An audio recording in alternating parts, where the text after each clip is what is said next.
Pada kesempatan kali ini, kelompok kami dari kelompok 7 akan menpresentasikan manajemen pemasaran.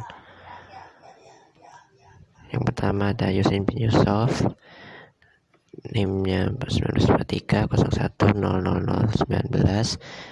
Kemudian ada Muhammad Lutfi Afandi, NIM-nya 1943010025. Ada Abed Neko Kubak, NIM-nya 1943010030, dan saya sendiri Krisna Septuhadi 1943010031. Selanjutnya ada tujuan manajemen pemasaran.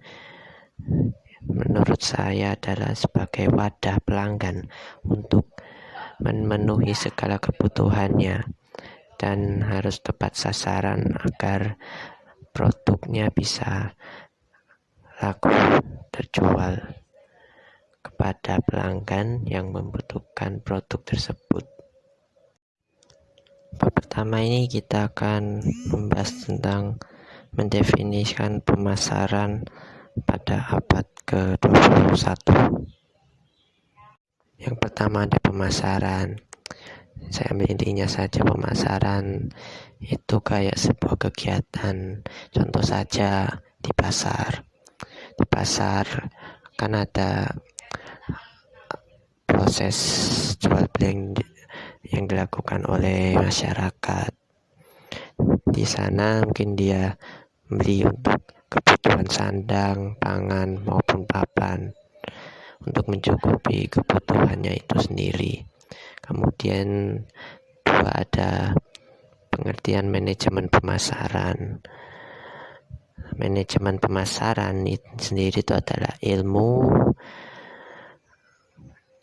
yang dimiliki untuk memilih pasar sasaran dan bisa menghubungkan pelanggan dan menciptakan, menghantarkan dan mengkomunikasikan nilai pelanggan.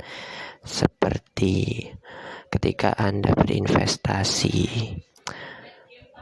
Anda pasti memilih yang bisa untungkan dan tidak yang rugi. Misalnya saja memilih pasar di PT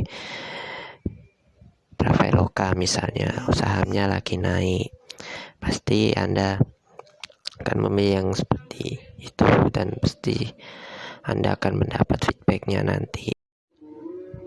Selanjutnya ada konsep manajemen pemasaran. Jadi konsep manajemen pemasaran sendiri itu untuk seperti kepuasan konsumen. Jadi konsumennya kebutuhannya dapat terpenuhi dan kegiatan yang di perusahaan juga konsep pemasarannya harus sesuai sasaran tujuan perusahaan agar produknya bisa dapat dibeli oleh konsumen. Slide selanjutnya akan dibacakan oleh Yusrin bin Yusuf. Ya, nama saya Yusrin bin Yusuf dari Universitas Dinamika. NIM saya 19430000019. Jadi berikutnya saya akan menjelaskan elemen penting dalam konteks pemasaran ya. Jadi itu orientasi pasar. Itu budaya bisnis di mana organisasi itu mempunyai komitmen untuk berkreasi dan menciptakan nilai unggul bagi pelanggan ya. Lalu menyusun kegiatan pasar ya. Jadi itu bentuk kegiatan itu berupa perumusan masalah. Jadi itu untuk pengumpulan data, analisis dan pelaporan yang disusun secara sistematis sebagai pedoman dalam menentukan strategi pemasaran. Lalu yang selanjutnya itu ada tingkat kepuasan. Jadi di mana pelanggan itu atau konsumen kecewa atau senang itu bisa kita lihat. Lalu berikutnya istilah yang sangat penting dalam konteks pemasaran ya. Jadi bagaimana seseorang itu memilih di antara banyak produk yang dapat memuaskan kebutuhannya. Jadi banyak pilihan alternatif yang merupakan kumpulan pilihan produk seandainya yang ingin memuaskan beberapa kebutuhan, ya bisa dilakukan itu. Jadi konsep yang dapat membantu memecahkan masalah, misalnya seseorang itu harus memutuskan produk mana yang akan memberikan kepuasan total yang terbesar. Jadi itu dapat memecahkan masalah itu nilai dan kepuasan ya. Ya, yang dimaksud nilai tersendiri itu ya perkiraan konsumen atas seluruh kemampuan produk untuk memuaskan kebutuhannya. Jadi, dan yang selanjutnya itu kepuasan itu dapat diukur juga bagaimana konsumen menilai produk kita.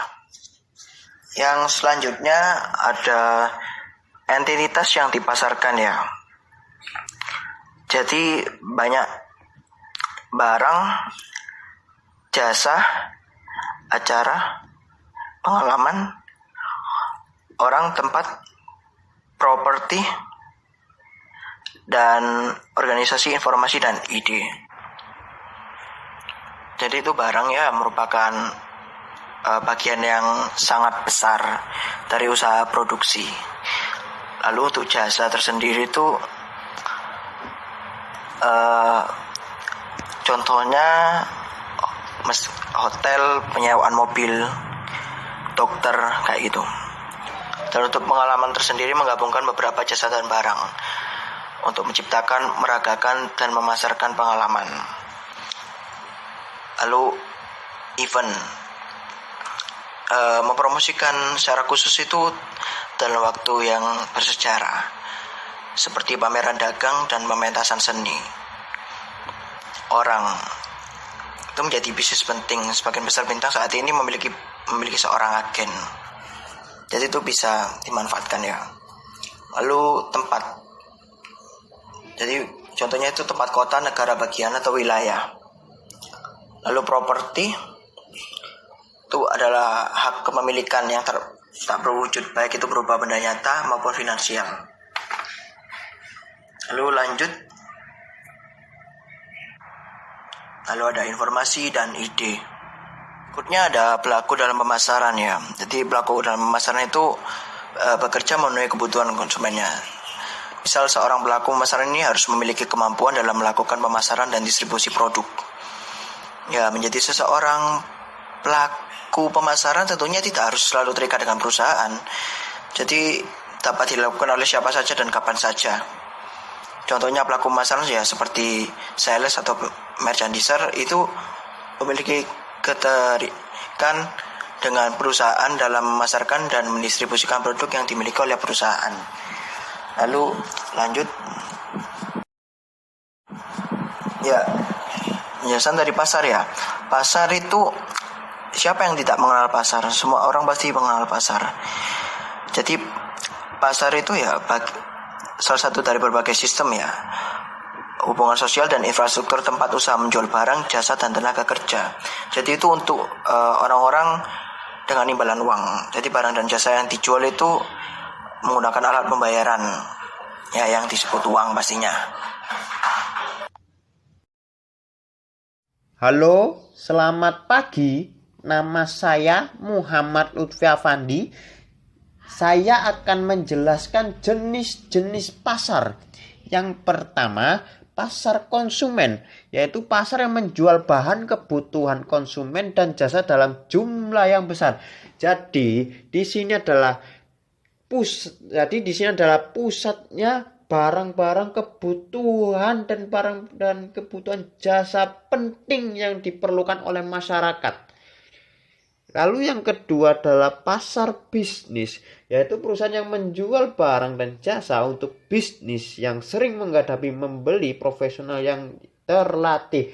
Jadi di sini pasar bisnis ini menjual barang atau jasanya untuk kepentingan bisnis yang dibuka sebuah informasi yang cukup untuk mengevaluasi penawaran yang kompetitif. Lalu yang ketiga adalah pasar globalisasi, yaitu pasar yang menjual barang dan jasa di pasar global. Seperti contoh distributor, ekspor dan impor. Lalu yang keempat adalah pasar nirlaba, perusahaan yang akan menjual barangnya ke organisasi nirlaba. Contoh halnya universitas, tempat ibadah, dan ormas. Konsep inti pemasaran, yaitu serangkaian konsep inti dalam pemasaran adalah kebutuhan, keinginan, dan permintaan. Kebutuhan di sini adalah mencangkup semua bahan-bahan pokok dan kebutuhan dan layanan umum seperti kereta, bis, dan lain-lainnya. Lalu ada pasar sasaran, positioning, dan segmentasi. Pasar sasaran di sini berarti sang pemasar harus menentukan pasar sasarannya, menentukan posisinya, dan juga menentukan segmentasinya dari segi geografi, demografi, spesiografi, dan lain sebagainya. Lalu nilai dan kepuasan. Di sini nilai adalah berarti konsumen menilai barang tersebut ini seberapa, dari angka 1 sampai 10 atau bintang 1 sampai 5 dan seterusnya. Kepuasan pelanggan. Kepuasan pelanggan di sini adalah komentar-komentar dari pelanggan yang mengungkapkan langsung dari isi hatinya bahwa merek ini baik atau buruk. Hai, nama saya Abednego Kobak. Di sini saya mau menjelaskan tentang saluran dan pemasaran. Ada 3 jenis saluran pemasaran, yaitu 1. Saluran pemasaran komunikasi, saluran 1 arah, dan juga ada saluran 2 arah.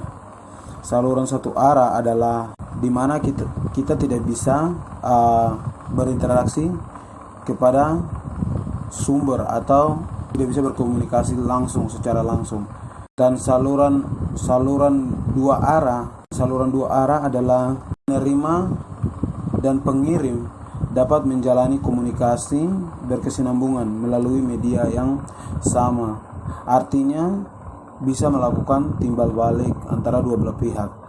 Dan yang kedua ada saluran distribusi hingga ke agen.